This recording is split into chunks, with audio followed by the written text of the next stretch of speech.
पर है मारेंगे फ्लिपकार्ट से जनी।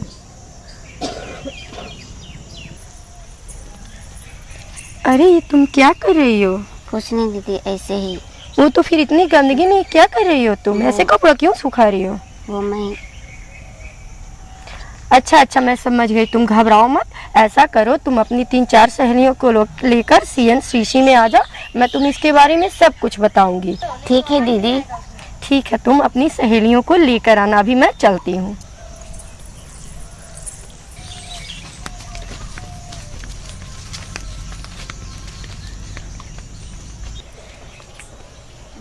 रेखा दीदी, रेखा दीदी। हाँ कौन? अच्छा तुम लोग हो, अच्छा आओ आओ बैठो तुम लोग, मैं अभी आ रही हूँ।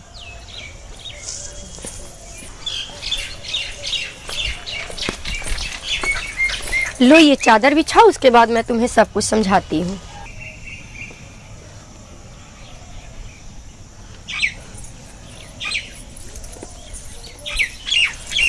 आओ बैठो सब कोई।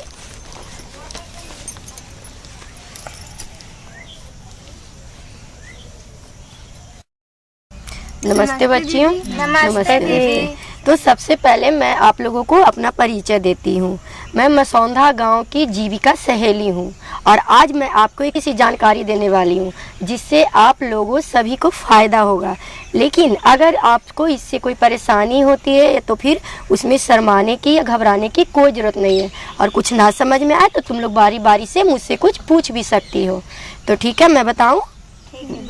तो लड़कियों, मुझे तुम लोगों को बुलाने के पीछे एक खास कारण है।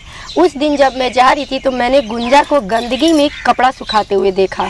तो मैं ये देख रही हूँ कि आज भी तुम लोगों को इस विषय में जानकारी अच्छी तरह से मालूम नहीं है, इसीलिए मैं चाहती हूँ कि तुम्हें इसके बारे में अच्छी तरह बताऊँ। तो क्या तुम लोगों में से कोई बता सकता है कि मैं किस विषय में बताने वाली हूँ? नहीं दीदी। तो आज मैं तुम लोगों को माहवारी के बारे में बताने जा रही हूँ, जिसे आम भाषा में महीना, मासिक या फिर एमसी भी बोलते हैं। देखो अभी तुम लोग किशोर अवस्था में हो, इसलिए मैं चाहती हूँ, और किसी किसी की नई नई शादी भी हुई है, इसलिए मैं चाहती हूँ कि तुम्हें माहवारी के विषय में अच्छी तरह से जानकारी दूँ। ठीक है? ठीक है दीदी। दीदी ये किशोरावस्था क्या है, मैं जान सकती हूँ? ठीक है, मैं तुम्हें किशोरावस्था के बारे में बताती हूँ। तो मैं तुम्हें किशोरावस्था के बारे में अच्छी तरह से बताती हूँ। 10 से लेकर 19 वर्ष की आयु को किशोर अवस्था कहते हैं। इसमें हमारे शरीर में कुछ परिवर्तन आते हैं। कैसा परिवर्तन दीदी? जैसे में हमारे शरीर में शारीरिक परिवर्तन, मानसिक परिवर्तन, भावनात्मक परिवर्तन। तो अब तुम लोग सोच रहे हो कि ये कैसे हुए तीनों परिवर्तन, तो मैं तुम्हें इसके बारे में पूरी तरह से बताती हूँ। शारीरिक परिवर्तन में जैसे होगा, जब हम बाल अवस्था को पार करके धीरे धीरे आगे की ओर बढ़ते हैं, तो जैसे हमारे शरीर में सीने का बढ़ना, काख के नीचे बाल जमना, ये सब तो हो गए शारीरिक परिवर्तन। और मानसिक परिवर्तन में जैसे कि तुम लोग कभी कभी देखो किसी भी लड़के को देख के उसकी तरफ आकर्षित होती हो, तो ये हमारे शरीर में आकर्षण ही एक मानसिक परिवर्तन हुआ। ठीक है? और जब हम किसी दूसरे प्रति, विपरीत लिंग के प्रति सोचते हैं, या कभी कोई किसी लड़के ने तुम्हें हाथ से छुआ, तो छूते ही हमारे शरीर में एक अजीब सी सनसनाहट या कपकपी पैदा होती है, तो ये हमारे शरीर का भावनात्मक परिवर्तन हुआ। इन तीनों परिवर्तन को ही हम किशोर अवस्था कहते हैं। समझी? ठीक है दीदी। हमारे जो शरीर में परिवर्तन होते हैं, उससे सबसे बड़ी परिवर्तन हमारे शरीर के अंदर होती है, यानी कि आंतरिक परिवर्तन। उसी परिवर्तन को हम माहवारी कहते हैं। माहवारी क्यों होती है दी? ये सिर्फ लड़कियों में ही क्यों होती है? ठीक है, मैं तुम्हें इसके बारे में बताती हूँ। ठीक है, मैं तुम लोगों को माहवारी के बारे में अच्छी तरह बताती हूँ। जब लड़कियाँ किशोर अवस्था में पहुँचती हैं, तो उनके शरीर के अंदर से एक योनि के द्वारा खून का बहाव होता है, जिसे हम एक साधारण तौर पे माहवारी कहते हैं। ठीक, इसको जैसे कि हर महीने में 4 से 5 दिनों के लिए होता है, लेकिन ये 4 और 5 दिनों के बाद ये रुक जाता है, और फिर ये 25 से 32 दिनों के अंतराल पे पुनः शुरू होती है। इसे ही माहवारी चक्र कहते हैं। ठीक है? ठीक है। और इसकी शुरुआत 10 से 15 वर्ष के आयु में होती है। ठीक है? और ये नियमित होती है। ठीक है दीदी। परंतु दीदी, पिछले माह में मेरा माहवारी आया था, लेकिन इस महीने में नहीं आया। ऐसा क्यों दीदी? आप तो कहते हैं यह हमेशा नियमित होता है। हाँ हाँ ऐसा है, लेकिन इसमें क्या होता है, शुरू शुरू में ये अनियमित होता है, लेकिन फिर धीरे धीरे ये नियमित हो जाता है। ये कोई बड़ी समस्या नहीं है। ठीक है दीदी। अच्छा दीदी, या क्या खून निकलने से शरीर में कोई तकलीफ होती है? नहीं नहीं, ऐसी कोई बात नहीं है। इस खून के निकलने से हमारे शरीर में कोई कमी नहीं होती है और ना ही कमजोरी होती है। मैं तुम्हें इसके बारे में अच्छी तरह से बताती हूँ, ठीक है? ठीक है। तो जैसे ये होता है क्या, हमारे शरीर में एक अंडाशय होता है और उसी अंडाशय के चारों तरफ गर्भाशय जो होता है हमारे अंदर, उस गर्भाशय में एक खून की परत जमी हुई होती है, ठीक है? जिससे हमारे शरीर के अंडाशय से निकलने वाला वो अंडा उससे जाकर चिपक जाता है और यही इसी अंडे के साथ जब पुरुष का शुक्राणु, जिसे आम भाषा में उसका बीज बोलते हैं, जब उसके साथ संपर्क में आता है तब हमारे अंदर वो गर्भ ठहरता है, जिसे हम बच्चा होना भी कहते हैं। और यही जब शुक्राणु हमारे शरीर में अंडे के साथ नहीं मिलता है तो वो परत जो खून की होती है गर्भाशय में, वो टूट जाती है और टूटकर वो जब नीचे की ओर अपने आप से गिरती है तो इसे ही माहवारी कहते हैं। समझी? जी जी दीदी। दीदी, ये जो जानकारी जो आपने दी है ये तो हम लोग को कोई बताता भी नहीं था।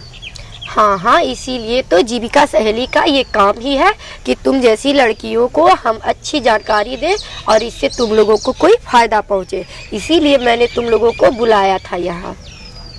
लेकिन मैं चाहती हूँ कि जैसे मैंने तुम लोगों को इस बारे में जानकारी दी, उसी तरह से मैं तुम लोगों को कुछ और भी जानकारियाँ देना चाहती हूँ।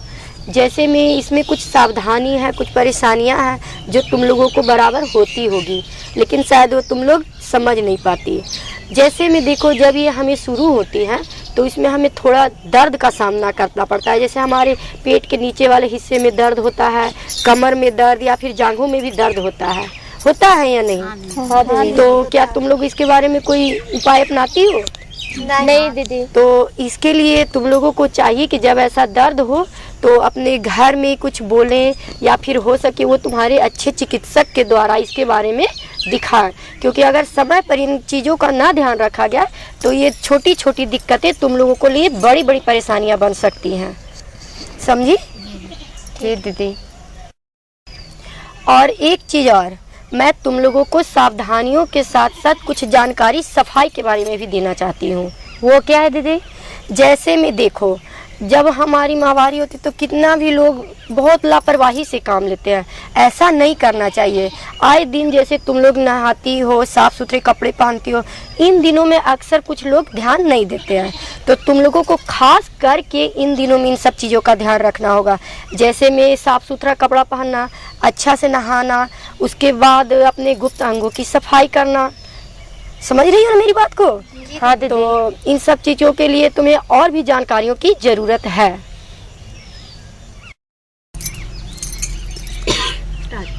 तो देखो, जैसे मैंने गुंजा देख रेख और सावधानियों की बात की, तो जैसे जिस दिन मैं उस दिन आ रही थी तो तुम कितनी गंदगी में कपड़े सुखा रही थी, लेकिन वो सही तरीका नहीं है। मैं जानती हूँ कि थोड़ी सी शर्म संकोच होती है, लेकिन ऐसी कोई भी घबराने की या संकोच की ज़रूरत नहीं है। ये प्रत्येक महिलाओं में ऐसा होता है। तो फिर क्या हम ऐसे छुप छुपा के या ऐसे बिना जाने पहचाने कुछ काम करेंगे तो हमारे शरीर के लिए हानिकारक है। तो मैं इसके बारे में तुम लोगों को अच्छी तरह से बताती हूँ। ठीक है? ठीक है दीदी। ठीक है, मैं तुम लोगों को आज इसके बारे में और कुछ जानकारी भी देती हूँ। ठीक है? जैसे उस दिन तुम गुंजा इस्तेमाल कर रही थी कपड़ों के लिए, तो उसके बारे में मैं तुम्हें अच्छी तरह से बताती हूँ। देखो, ये सूती कपड़ा है। ये तो हम लोगों के घर में आमतौर पर आसानी से मिल जाते होंगे। तो मैं तुम लोगों को इसका पैड बनाने के लिए सिखलाती हूँ। ठीक है? जब हम ये सूती कपड़े लेंगे, अपनी ज़रूरत के अनुसार इसे फाड़ लेंगे। ठीक है? जैसे ये देख लो। ठीक है? तो मैं इसे इधर रख देती हूँ और उसके बाद इसे इस्तेमाल किए हुए सूती कपड़े को हम अच्छी तरह से धो लेंगे। अगर किसी कहीं डेटॉल वगैरह मिले तो उससे, और ना तो नीम के पानी में खौलाकर इसे हम धो ले सकते हैं, जिससे ये जीवाणु कीटाणु रहित हो जाए। ठीक है? ठीक है। और उसके बाद इसे अच्छी तरह से कड़ी धूप में सुखा लेंगे। ठीक है? और उसके बाद हम इसे अच्छे से मोड़कर इसे बनाएंगे। ठीक है? इस तरह का। अगर हम इस तरह से बना लें तो ये देखो, ये हमें नरम और गद्देदार लगती है। ठीक है, अगर हो सके तो उपलब्ध हो तो कोई रुई वगैरह का भी आप इस्तेमाल कर सकती है, जिससे आपको कपड़े की कमी का भी एहसास नहीं होगा। कम कपड़ों में आपको रुई ज़्यादा आरामदायक लगेगी, और वो है कि वो सोखता भी ज़्यादा है। ठीक है, तो तुम इस तरीके से सूती कपड़े को मोड़कर इसे इस्तेमाल कर सकती हो। लेकिन फिर इसे निकालने के बाद इसे अच्छी तरह से धो, और उसके बाद जैसे हम तुम्हें बताएं कि कीटाणु रहित इसे बनाने के लिए, तो इसे फिर उसी तरीक़ा से धोएंगे। और अगर जहाँ तक हो सके तो दोबारा इसे इस्तेमाल ना ही करो तो ज़्यादा बेहतर हो। लेकिन अगर हमें ऐसा ना मिला कि उपलब्ध नहीं है मेरे पास इतना कपड़ा, तो इसे हम अच्छी तरह से साफ़ करेंगे और पूरी तरह धूप में सुखाकर पुनः इसे इस्तेमाल करेंगे। तुम लोगों को अच्छी तरह से इस बात समझ में आया? जी दीदी। जी दीदी, ठीक है। तो मैं तुम्हें एक और जानकारी और भी दे देती हूँ। ठीक है ठीक दीदी। है, तो जहाँ तक ये कपड़े की बात है, तो ये कपड़ा मैं तुम्हें तो साधारण इसलिए बता रही हूँ ताकि ये गांव गिराव की लड़कियों को नहीं मिलती। तो मैं तुम लोगों को इससे भी ज़्यादा सुरक्षादायक एक और सामान को बताती हूँ। ठीक है जी। तो देखो, मैं तुम्हें बताती हूँ। ऐसे ही इसे पैड कहते हैं। ऐसे तो आमतौर पर ये हमें बाजार में मिलती है, लेकिन गांव में आशा दीदी के पास ये सब हमें कम कीमत में, जैसे 5-6 रुपए में मिल जाती है। तो वही अगर यूज करोगे तुम लोग तो ज़्यादा अच्छा रहेगा। ठीक है, और ये तुम्हें ज़्यादा आरामदायक भी होगा। और एक चीज़ और मैं बता दूं, इसे हर 5 से 6 घंटे पर बदलते रहना। इससे क्या होगा कि वो तुम्हें कोई भी इन्फेक्शन ना हो। जैसे हर 4-5 घंटे में एक तो बदलते रहना, इससे तुम्हें कोई भी इन्फेक्शन नहीं होगा। समझी? ठीक है दीदी। ठीक है, तो पहले मैं तुम लोगों को ये पैड यूज करने का तरीका बतला देती हूँ। हम इसे यूँ लेंगे और ये हमारा ये पैंटी के ऊपर कुछ इस तरीका से करेंगे। सबसे पहले इसके पीछे का ये स्टिकर कवाड़ेंगे। उसके बाद इसमें एक गोंद होता है जो हमारे पैंटी के साथ चिपक जाता है, जिसे हम कुछ यूँ इस प्रकार से रख लेंगे। उसके बाद हम ये इस तरीका से कर लेंगे। ठीक है, उसके बाद इसको बीच से कवाड़ के इसे हम दोनों किनारियों की तरफ उल्टा करके उसे यूं चिपका देंगे। ठीक है, और उसके बाद हम इसे यूज करेंगे। इस चिपकाने से ये क्या होता है, ये इधर उधर घूमता नहीं और हमें कहीं भी दाग वाग लगने की ज़रूरत नहीं पड़ती है और हम आरामदायक महसूस करते हैं। तो देखो, ये दिन में 4 से 5 का पैड जरूर बदल लेना है। ठीक है? ठीक है दीदी। अच्छा दीदी, हमें ये तो बताइए, जब हम हमारे मतलब होता है तो हमें पूजा रूम में नहीं जा दिया जाता है, या फिर अचार वगैरह नहीं छुआ दिया जाता, ऐसा क्यों? ये तुमने बहुत ही अच्छा सवाल पूछा। लेकिन ऐसी कोई भी बात नहीं है कि जब हमें माहवारी होता हम पूजा रूम में ना जाएं या फिर अचार वगैरह ना छुएं। ये सब सिर्फ आम तौर पर लोग बना दिए हैं। वैसे इन नियमों को इसलिए बनाया गया ताकि लड़कियां उन दिनों में आराम से रहें, क्योंकि ये कमजोरी की भी बात थोड़ी हो जाती है। तो इसलिए वो चाहते हैं कि लड़कियां थोड़ी आराम से रहें। तो यही है, और कोई ज़्यादा बड़ी बात नहीं है। लेकिन इस बात को लोग बड़ी बना दिए हैं, इसलिए इन सब बातों पर ध्यान नहीं देना चाहिए। जी दीदी। ठीक है? अच्छा दीदी, आपको बहुत बहुत धन्यवाद जो आपने हमें इतनी अच्छी जानकारी दी। हम आपकी बातों का ध्यान रखा करेंगे। ठीक है, मैं बहुत खुश हूँ कि तुम मेरी बातों से प्रभावित हुई। लेकिन इस जानकारी का सभी मूल्यांकन तभी होगा जब इन जानकारियों का तुम लोग सही सही पालन करोगी और अपने आसपास में सभी लड़कियों, सभी महिलाओं को इस बारे में बताओगी।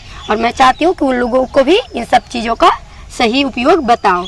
ठीक हाँ है दीदी, हमें ये जानकारी सभी को बताएंगे। देंगे। ठीक है, तो अब मैं चलती हूँ। जी ठीक है दीदी। नमस्ते। नमस्ते दीदी, अब हम चलते हैं।